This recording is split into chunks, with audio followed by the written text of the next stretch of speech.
Chairperson, the ACDP shares concerns that have been expressed about the usage of 150 billion rand of the Golden Foreign Exchange Reserve account to offset the fiscal deficit.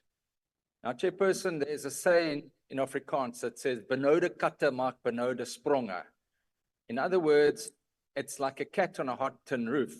And so we appreciate, and the ACDP knows that we are in a very desperate financial and fiscal situation, and that this is a way to try to alleviate that.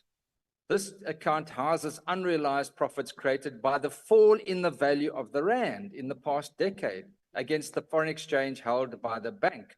So the premise is that the depreciating currency benefits this account and therefore should be accessed. Now, the obvious question is, what happens should the currency, as we all hope for, appreciate? And should the Reserve Bank's reserves drop below the acceptable limit? We hope it would appreciate, because then the oil price and other imports will be far cheaper, and this will be a stimulus to the economy.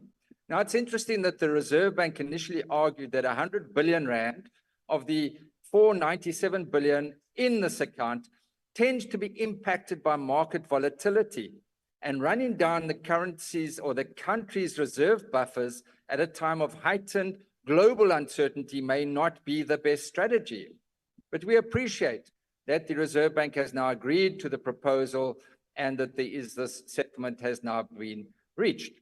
However, the ACDP believes that by accessing these funds, the ANC government is using this account to shield it from the consequences of poor policy choices, corruption, wasteful expenditure, bad policy decisions. In our view, it's like selling the family silver. It is very important for us to also appreciate that it creates a dangerous precedent going forward. What is to prevent future governments wanting to access this account again and again, and then raiding the account's reserve buffers until there is nothing left? This the ACDP will not support.